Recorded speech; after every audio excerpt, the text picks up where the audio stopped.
Thank you for joining me today for unusual Friday version of the weekly update.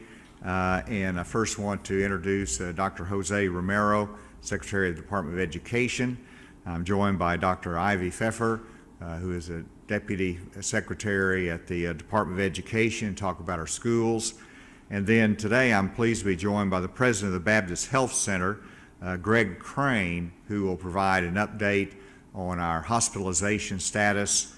And leading into that, I wanted to start off by, before we go to the cases specifically, we will see that the active cases in Arkansas have increased by over 15,000 since last week, and to now we have over 100,000 active cases that are reportable here in this state. This means that over 3% of the population is currently an active case as reported to the Department of Health. Secondly, our hospitalizations have increased by 349 to record level of 1,658. Now, let me pause here and just say that I'm very proud of the hospital workers. I'm very proud of our education team and our schools, because they're managing through this very effectively. You'll see that because of the steps that we have taken to increase hospital capacity, the steps that have been taken to provide at-home tests, the steps that are taken to be flexible in terms of the contact tracing, it's allowing the schools to continue, and you'll see that those that have shifted to virtual have decreased. Our hospital capacity is still there despite the high number of hospitalizations that we see. And so with where we are right now in this pandemic and with the Omicron variant, we do believe we're managing our way through it. We're responding to the needs that are out there, and that we're hopeful that we'll see these cases go down first. And of course, even after the cases start going down or decreasing in numbers, then you're still going to have hospitalizations that are there as a lagging indicator in deaths. We have still a lot to do here, a lot more to go through, but we have positioned ourselves in the best way possible to get through this. And with that, let me go to the case update today.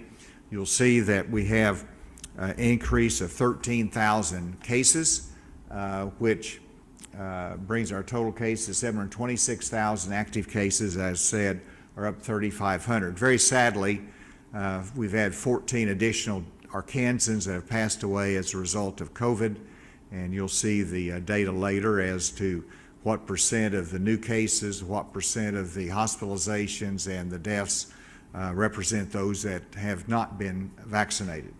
Next, our doses given remains a concern to me.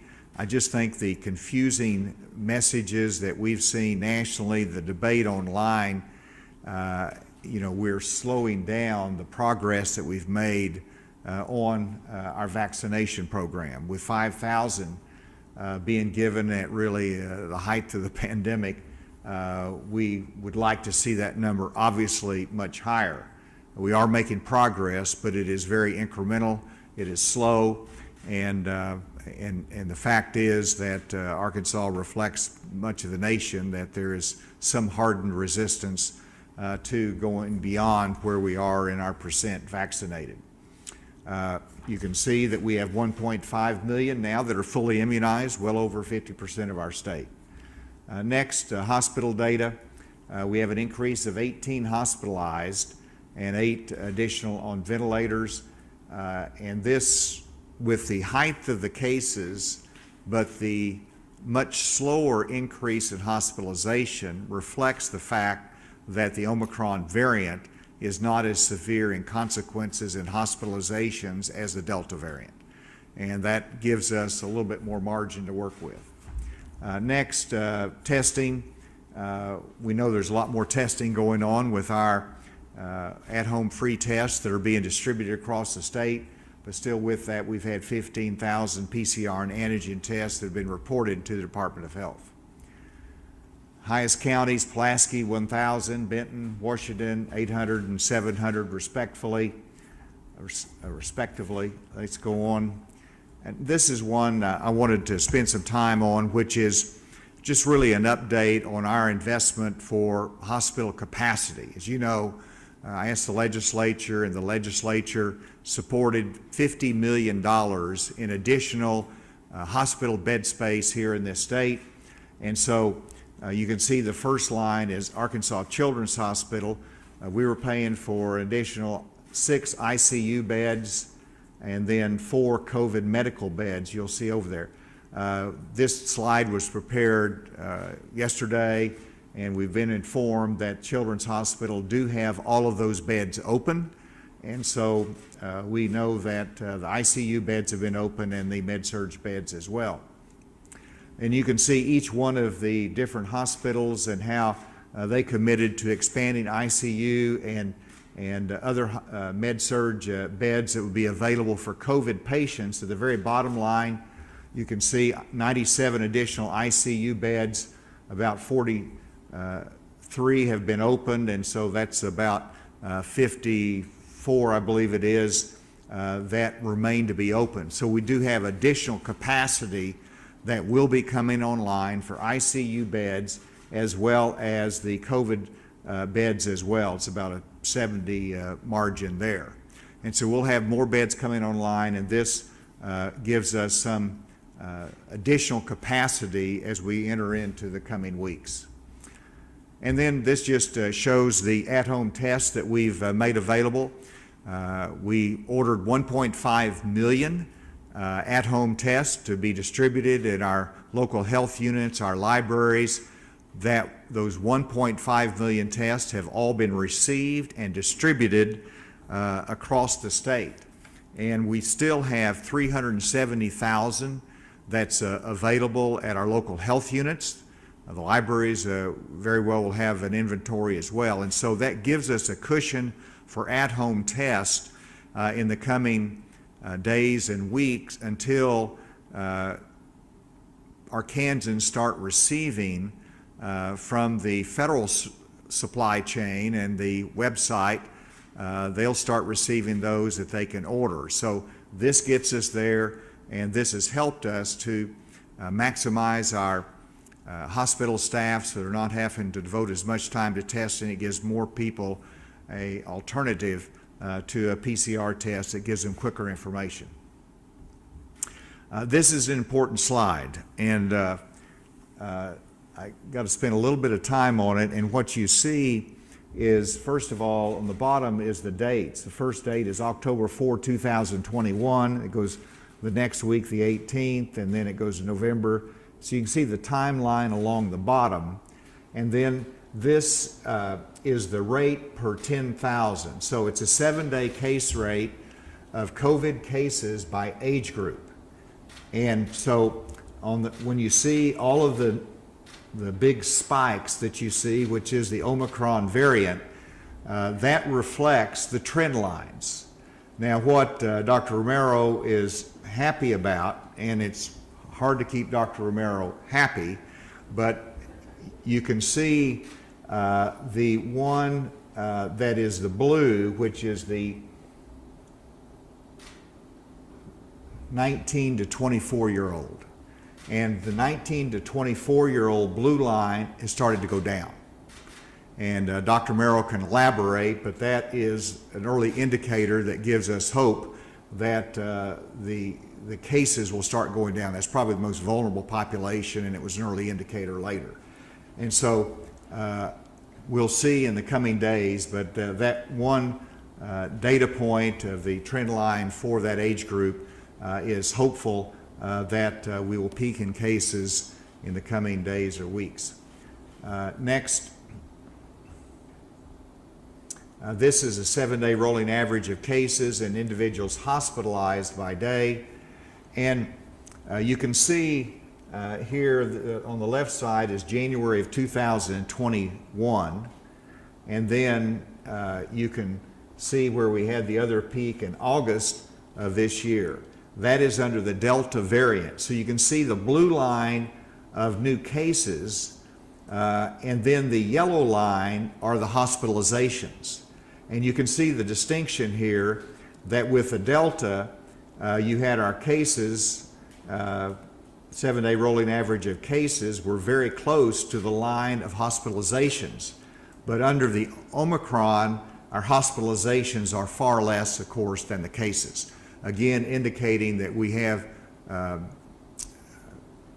only greater hospital capacity now, but we also have the less severe Omicron variant that helps us to get through this. I always like to show the percent that have been vaccinated. If you look at fully and partially vaccinated for all the eligible population in Arkansas, you're looking at 67% of our population partially or fully vaccinated. And then the age group of 65 plus is 88.4% fully or partially vaccinated. And in that age group, the most vulnerable, of course, needs to get the booster shot, needs to get the second shot, so that everyone will be fully vaccinated. This is the positivity rate, and you can see that it's over 35% on the 7-day rolling average. That means it is very serious in terms of the spread in our community. And this, is something that changes week by week based upon the Omicron, certainly different than it was under Delta, but still under the new cases, 75% of the new infections in Arkansas represent those that are unvaccinated. 84% of the hospitalizations represent those that are unvaccinated, and then the deaths, 84% of the deaths are those that are unvaccinated. With that, I'll have some more comments, but I wanted to now recognize Greg Crane, president of the Arkansas Baptist Health Center, here to come and make his comments, and then we'll follow it up with our education, and then Dr. Romero can come.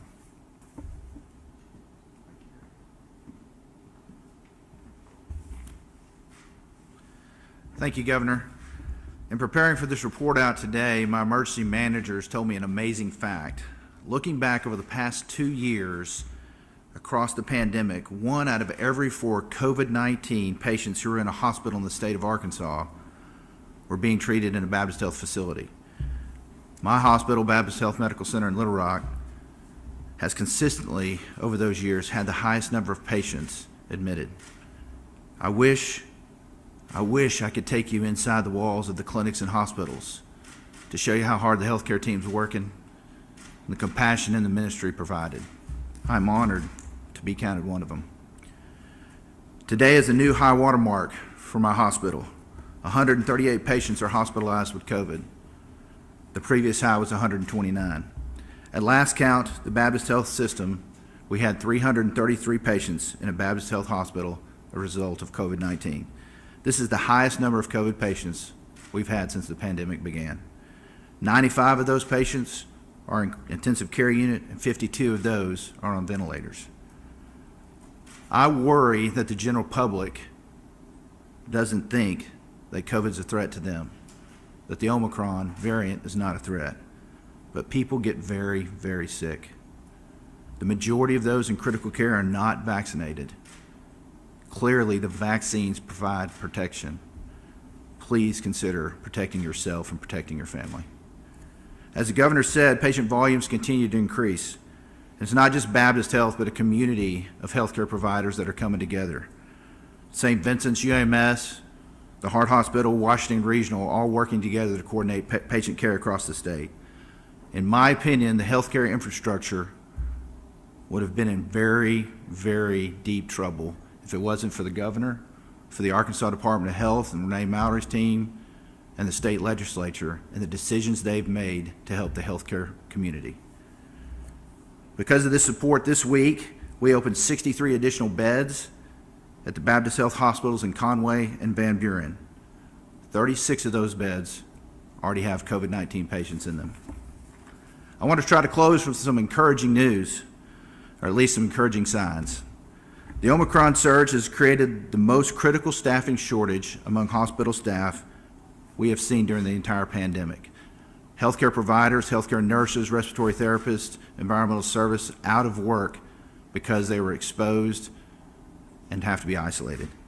But there is some good news in that just this week, we're fortunate to see staffing numbers begin to come back.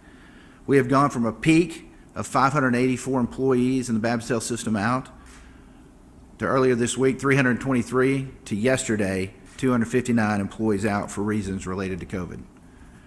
I'm also happy to report another good indicator is that the demand for testing has also declined this week. We have numerous testing sites across the state at Baptist Health facilities.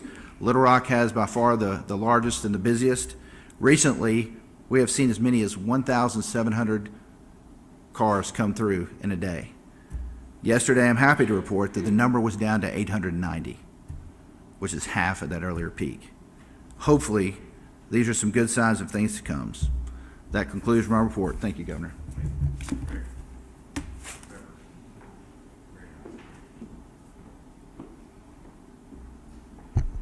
Thank you.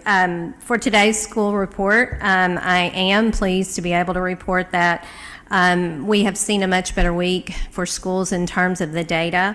Last week, we had 108 districts that had to implement a district-wide modification, which meant that the impact of COVID-19 caused the district to have to close for all campuses. This week, that number has gone down to 49 modifications district-wide of on-site instruction, and of that 49, a great number of those were due to weather-related issues that caused the district to have to close to on-site instruction. So we hope that is a positive sign for the future. We do know from talking with schools that they are now able to have more of their staff return. They've having fewer students who are having to be out. That's not to minimize that there are still issues going on at more localized at individual campuses within schools, and that does have an impact on students, on staff, on parents, and the community. But we are confident that the manner in which districts are making decisions and trying to minimize the impact of COVID in terms of learning, that the plans we have in place are working. Just to talk a little bit about how districts make those decisions. Every day, school administrators are balancing the need for student safety, and that includes being able to get students to school safely, also keeping them safe while they're there, and also making sure that they can provide meaningful instruction, quality instruction for all kids. On a day when that is not possible due to different factors, sometimes it's a weather, a power outage, utility issue that keeps a district from being able to open. Sometimes it is disease or contagious outbreak like we've been dealing with COVID. Whenever that occurs, districts do have the option to implement an AMI day, and we know there's been a lot of questions about district plans for alternative methods of instruction. We have districts that are having to implement AMI, sometimes at the district level, sometimes with just one or two buildings. We are monitoring that with our districts. We're having regular conversations with districts.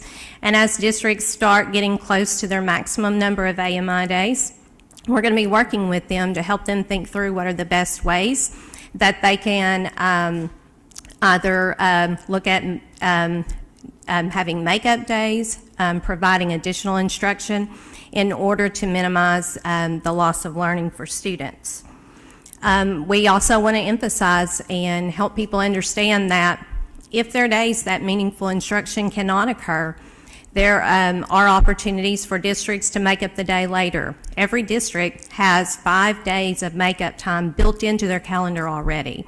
And so there are times when districts may have to just take a pause and say, if we can't be open today, we're going to come back and address this day of learning at a later time.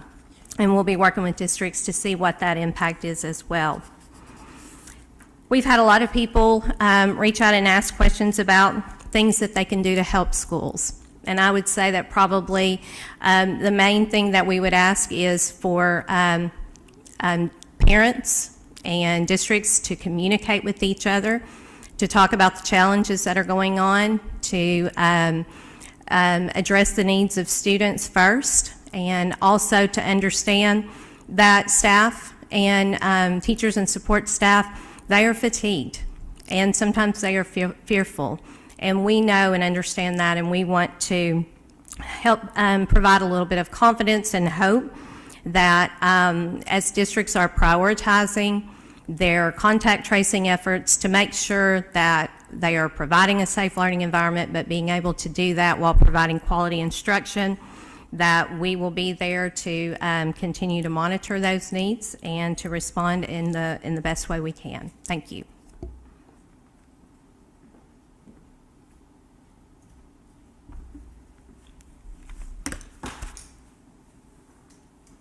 Thank you. With regard to the downward trend in the 19 to 24-year-old group, it is a positive sign. That was the first group to go up and is starting to trend downward. We believe that we may begin to be seeing some downward trend in the number of cases. Our overall projection was that we should start to see a decrease next week, and we hope this will continue. This does not mean that we're going to be out of the woods. We're still going to be having significant numbers of individuals being infected in the state, and as the graphs that the governor showed, while this may be a less severe infection on an individual basis, on a societal basis, this is a severe outbreak of disease. It is taxing our healthcare systems. We've been able to address that to date, and think we can do this going into the future. We still have a significant number of individuals in the 5 to 11-year-old group that have not been vaccinated. Only 11.5% of that group have received full vaccination. We know that a single dose is not sufficient. That lags behind the national average. Similarly, in the 12 to 18-year-old group, we are not at the national average and have a significant number below the level that need to be immunized. Vaccines are available, and they're easily accessible. With regard to testing, we have distributed a significant number of the at-home test kits. That may in part explain why we're seeing less antigen testing being reported. It's not enough just to test, but you also have to adhere to the recommendations for quarantine if you do test positive. And remember that a single test that's negative early in the disease does not mean you've not been infected. It could mean that you only don't have enough virus to detect, and it should be followed up in 24 to 48 hours, preferably with another test. Tests still are available, as the governor pointed out, in the local health units, and they are accessible to all the public. Our public partners also have them in their libraries and in agencies that interact with our minority groups. Please avail yourselves of these tests. I think that we may be trending downward in this spike, but we'll see what happens over the next week. Thank you very much. Thank you, Dr. Romero. And with that, we'll take any questions. So do you feel like with the measures you've taken to expand hospital capacity that's going to be enough, or do you think any other measures will be necessary to increase hospital capacity? Well, there's not any guarantees. We're watching it very closely. I'm hopeful that with the extra capacity that we've built in, that it'll be sufficient. We're going to be watching the cases in the coming week, as well as the trend in hospitalizations, and make a decision as to whether more has to be done. But at this point, we still have more coming online, and I'm hopeful that it will be sufficient over the next week or so. If not, we will do more. With the popularity of at-home tests now, are you worried at all that any downward trend in numbers might be a false hope because there's so many that we don't know now that might not be reported? No, because I think the big indicators are ones that you've seen. It's a good thing that our PCR testing at our hospital, at least reported by Baptist today, has declined. That means that people are utilizing the at-home test, so that's a success story. And then even though we might not know about a positive case out there, we sure know about it if it leads to hospitalization. And then the other trend line that you see is some of the quarantines for staff shortages have been reduced, at least according to the hospital reported by Baptist today. And so those are some indicators as to where we are in this. There's some simple points that people need to do. First of all, if you feel sick, stay at home. Don't go to work, don't go to school if you feel sick. Secondly, if you have symptoms and you believe you might have COVID, get a test. You can pick these up at your local health unit. That's what we've ordered, 1.5 million of these, and that will help guide you as to what you should do. And then if you, just because you might have traveled, you're curious as to whether you've been exposed or not, don't go to the emergency room. That's not the time to do it. Get a test, save our hospitals the energy and the challenge they face if you simply go to the emergency room. And then finally, get vaccinated and get boosted up.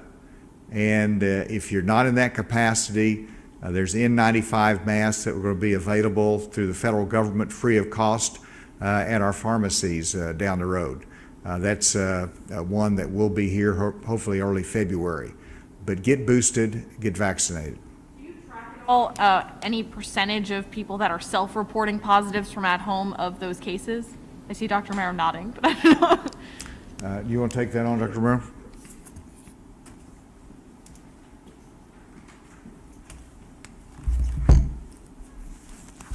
So you are correct. Self-reporting reporting is going on, but I can tell you that this is a very small number of individuals. So we do track that, but again, it's not in any significant number that are self-reporting at this time. So it really doesn't give us an idea of what's going on in the community.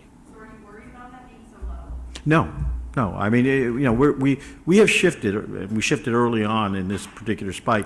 Our focus is not just the number of cases in the community. It's really the hospitalizations. That's probably in this case the indicator of how much bad disease we have. Remember, as I said before, this is a mild or less severe disease on an individual basis, but on a societal basis, this is a very significant, very severe infection because it's taxing our healthcare system, and that's what we're keeping an eye on. Is there any question remotely? Governor, this is Andrew with AP. I want to ask you about two things. First of all, the Department of Human Services, their request to the legislature this week for approval of rules to be able to comply with the federal vaccine requirement for healthcare workers. Wanted to see, are you confident that the legislature is going to approve that? And is there, if they don't, what steps would need to be taken, or what would the consequences be? And separate issue, going back to the at-home tests, are there any plans to order additional at-home tests beyond the 1.5 million you have? First, on the at-home test, there's not any plan right now to order or more than the 1.5 million that we already have on hand. We have over 300,000 still in inventory in our communities available to pick up. We'll be watching it, but with the availability of the White House's website and that you can order them free of cost, we think that's going to transition in that direction. So at this point, there's not any plan to do more. In terms of the DHS request to the legislature to allow vaccinations to proceed, or the requirement for our employees to be vaccinated, from all indications are that the legislature will favorably look at that, understanding that, first of all, we fought it very hard. My administration opposed it in court. We believe it was going to be costly to the state in terms of our employees and providing good health care. We fought that.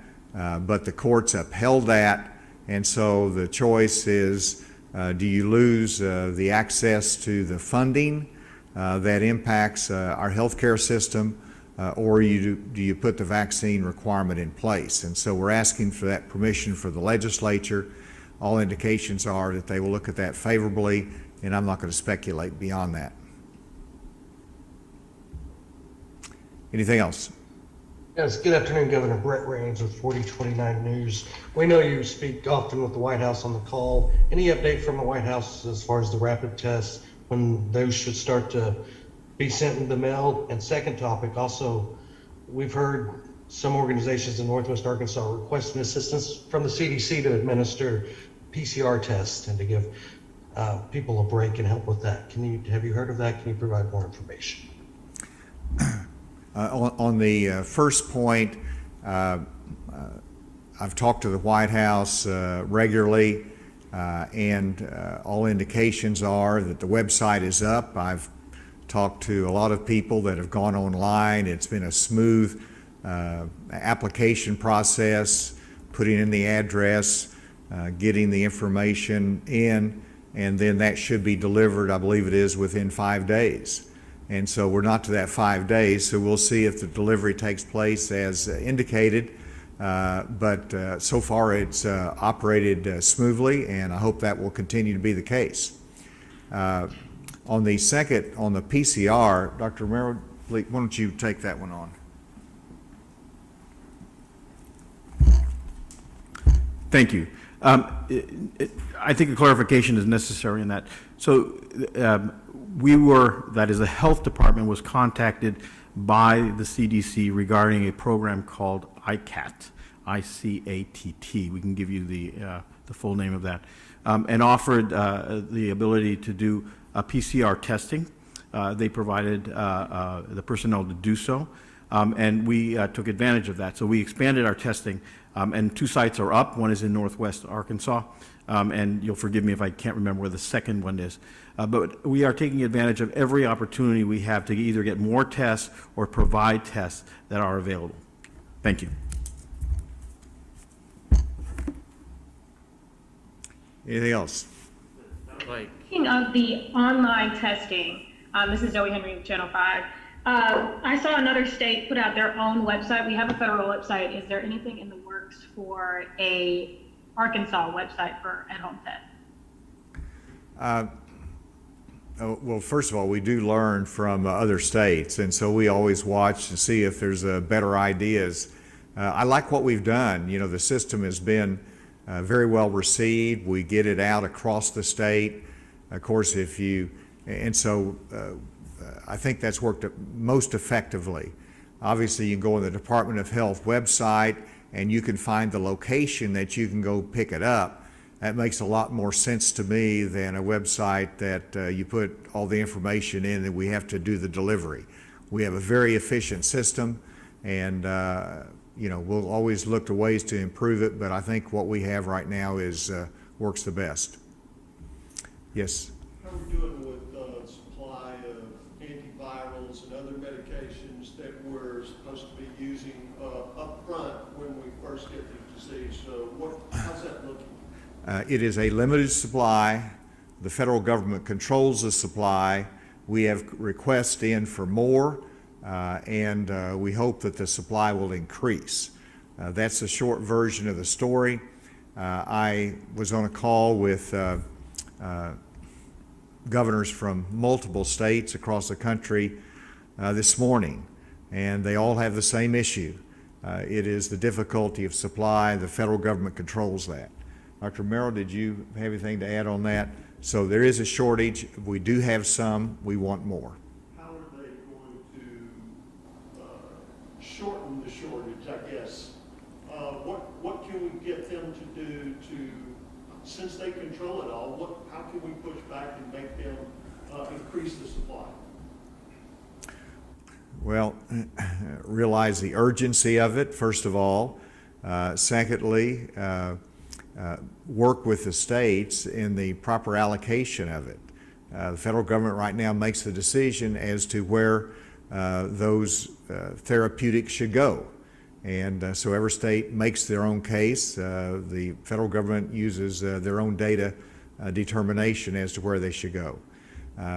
That's beyond that. You've got to ask and push for the administration to accelerate that supply chain. Is anybody doing that? Oh, well, the governors are regularly. And, you know, whenever a new therapeutic comes on the market, there is a shortage of supply. I mean, that's just the reality of our production. But we don't want to slow it down. I know that for a while there were the monoclonal antibodies that were not being delivered as they should have been to the states, and that's changed. So hopefully this will change course as well. We got 2 questions at the table, then we'll call it a day. Yes. Well, so, doesn't seem like the cases have peaked quite yet, but it sounds like you think they are going to do that relatively soon and start declining next week. Is that right? That's really the indication. And the encouraging word is what I received from some of the other governors across the country, that in the Northeast, the cases are on the decline. And so they were offering that word of encouragement. And then the fact that we see some age groups that are going down, and we see in a couple days this week that our cases were not as high as the previous day in the week before. So there are those encouraging signs, but this is, COVID has thrown so many curveballs at us, you don't get cocky about it. And you want to wait and see, but there are some hopeful indications that over the course of the next week, we'll start seeing a decline in that increase in cases every day. Yes. I've heard from a lot of parents and also seen online postings that a lot of schools are still having trouble, getting masks to kids or getting masks in the right size to kids. Is there any way that that process is being made more efficient? I think Dr. Fever. Yeah, go ahead, Dr. Fever.